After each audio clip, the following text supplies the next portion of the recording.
Bonjour à tous, bienvenue sur ma chaîne Loupation 34 pour une nouvelle vidéo de présentation suite à mes 4 dernières sorties au bord de l'eau. Donc principalement en étang ou sur passe et canot. Pas une très très grosse activité, il faut le reconnaître, ça commence à venir doucement. Des poissons très blancs, donc des poissons qui viennent vraiment de rentrer de frais. Des poissons pas très actifs, malgré le courant, malgré le vent du nord. On a quand même quelques petits poissons qui sont présents. Des poissons de belles pièces pour ma part, donc sur mes 3 sorties que je vous présente ici en vidéo. Sont 3 poissons qui varient de l'ordre de 700 à 900 grammes pour le plus gros. Euh, pas une grosse activité au niveau de l'alimentation de ces poissons. C'est encore des poissons qui sont comment dire, assez peu actifs, collés au fond, qui bon, sont montés sur les leurres que j'ai présentées, mais qui ne sont pas non plus des poissons qui vont vraiment aller en chasse derrière des leurres de taille de 90 à 110. Hein. Je ne suis pas monté sur des grosses tailles et je ne suis pas allé sur des petites tailles. Je suis resté sur des proies, on va dire, correctes en fonction de leur alimentation. Donc, comme je vous avais expliqué sur une précédente vidéo, pour ma part, je constate depuis quelques saisons que les loups, en début de saison, sont très actifs et s'alimentent essentiellement de crabes, comme je vous le présente ici sur la photo, sur l'autopsie du dernier loup que j'ai fait, qui fait environ 900 grammes. Donc voilà la photo. Donc voilà, c'est des loups, les 3 loups que j'ai fait, et celui-ci, j'ai pensé à faire une photo pour vous l'illustrer. Donc ce sont des poissons qui s'alimentent essentiellement de crabes. Pourquoi? Parce qu'on a une eau qui est relativement froide, on a des poissons qui rentrent de frais, qui sont relativement affamés, mais qui n'ont pas non plus l'énergie pour aller en chasse vers des proies.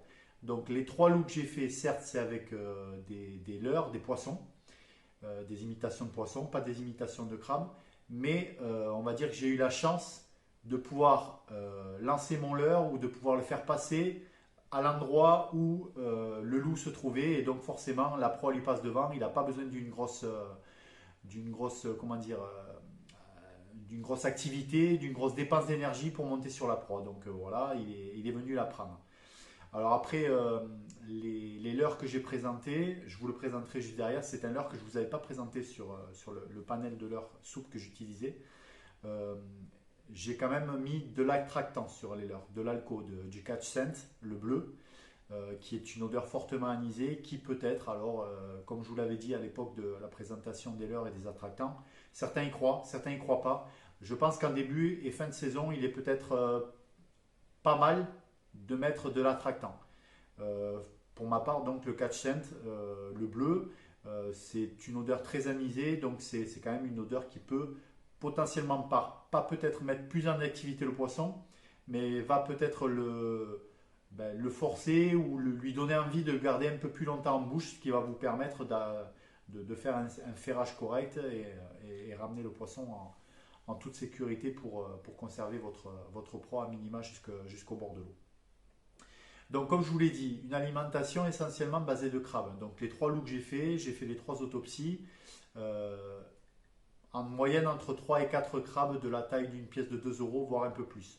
Donc, peut-être que pour les amateurs de pêche à la calée, pêche en surf, peut-être ça peut être intéressant pour vous de traquer outre la dorade, parce qu'on voit qu'elle rentre de plus en plus, peut-être de prospecter sur la pêche du loup avec du crabe vivant. Ça peut être une bonne solution pour faire ses premiers loups, pour ceux qui aiment la pêche à la calée.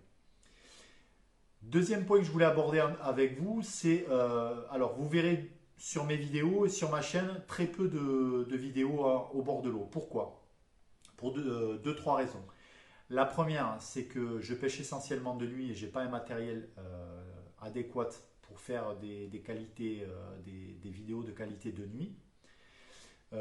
Deuxièmement, parce que le côté pervers de présenter des vidéos sur les spots au bord de l'eau, c'est, comme j'ai pu en discuter avec des influenceurs locaux qui faisait énormément de vidéos au bord de l'eau, c'est que derrière le côté pervers, c'est que il y a une attractivité de ces spots et une omniprésence de personnes. Alors, moi, les spots ne m'appartiennent pas, c'est pas la question, mais de présenter un spot où on a fait un poisson, ou deux poissons, ou même trois poissons, c'est pas forcément le spot où il faut aller à tout prix et à 40 pêcheurs et on va faire une sortie de fou. Le poisson est partout.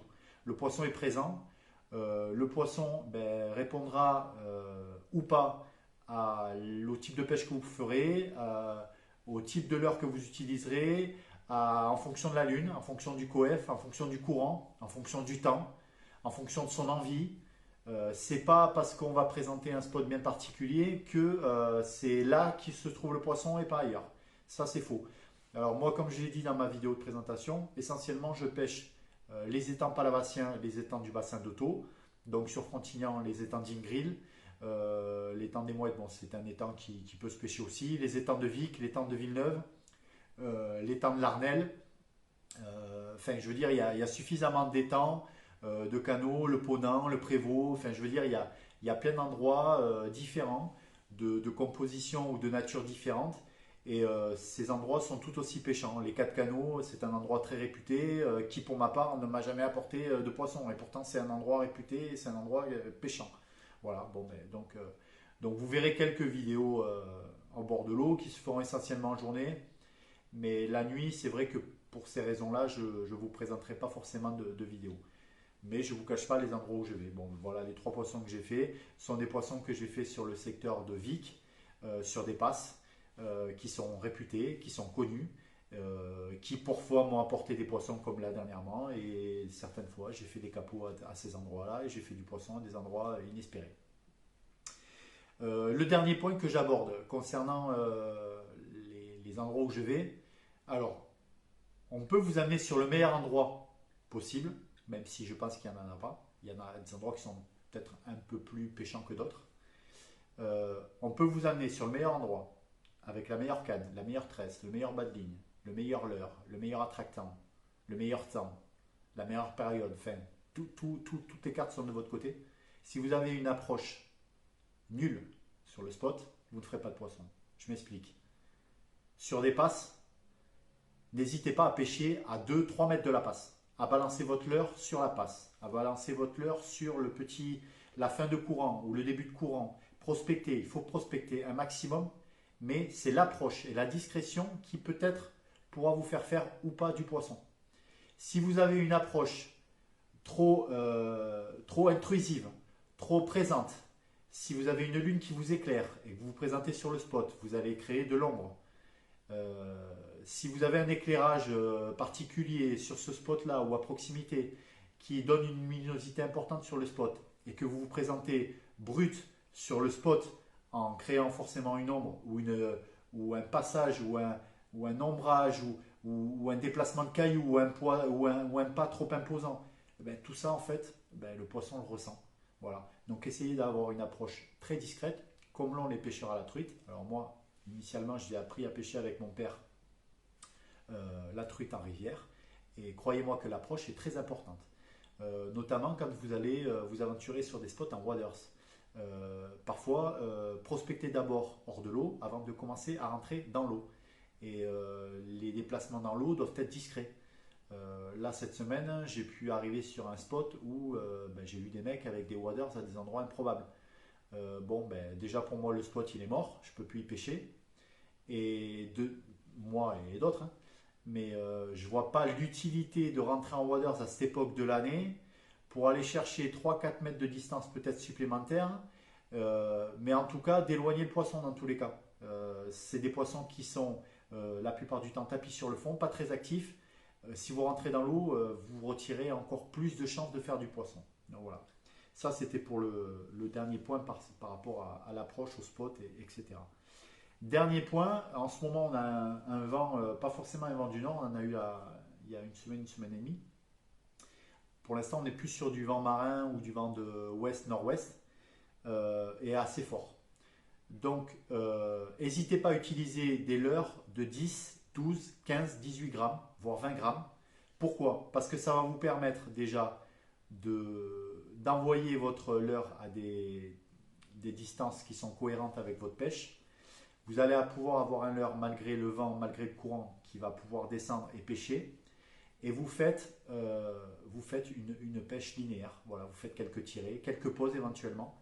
Même si vous avez 2 mètres d'eau, 2 mètres 50, 1 mètre 50 parfois dans certains spots sur les étangs. Voilà, n'hésitez pas à monter en grammage avec ce vent parce que ça va vous permettre quand même de pêcher. Alors, et une chose importante, donc si vous montez en grammage, ayez des têtes plombées adaptées. Donc je vous représente le leurre Oméga que je vous avais présenté précédemment. Voilà, là il est monté avec une tête de mud digger, une tête de 10 grammes. Donc avec le leurre tout pesé, je suis environ entre 15 et 17 grammes. Idem pour le blanc, une tête de mud digger, là c'est une 7 grammes. Donc je suis sur un leurre qui doit faire une douzaine de grammes à peu près. Donc je suis sur un leurre qui est avec un paddle moins gros que ne peut l'être sur un black minnow. Voilà. Mais par contre, je suis sur un paddle beaucoup plus rigide que le black minnow. Donc ça va m'entraîner, malgré le vent, une vibration beaucoup plus importante. Et donc, un son, une résonance plus importante pour le poisson. Et c'est ce qui va peut-être l'inciter à prendre. Deuxièmement, donc je vous présente ce leurre que je ne vous ai pas présenté sur la présentation de mes leurres. C'est un leurre Decathlon, c'est le Ancho.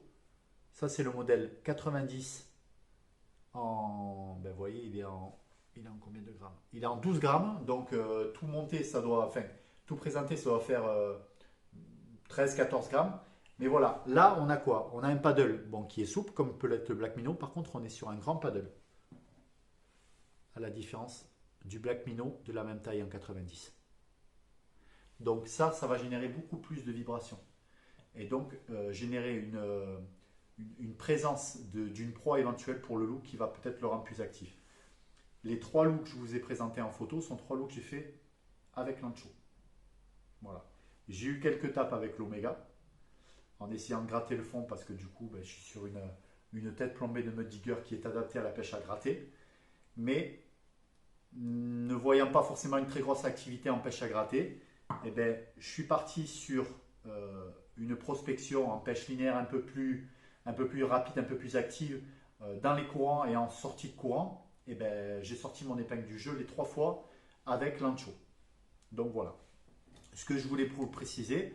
N'hésitez pas à liker ma vidéo, à mettre des commentaires ou à me faire des demandes ou des sollicitations pour des renseignements divers et variés sur ma page Insta ou directement sur YouTube. Voilà. Je vous souhaite un bon début de saison. N'hésitez pas à mettre en application les quelques petits conseils que je peux vous donner. Donc moi je vous le répète, c'est une chaîne sans prétention. Je suis juste là pour essayer de vous faire partager ma petite expérience et mon petit savoir au bord de l'eau et à prendre un maximum de plaisir. Voilà. Donc bon début de saison à tous et n'hésitez pas à relâcher les petits loupiaux. Voilà. Au plaisir.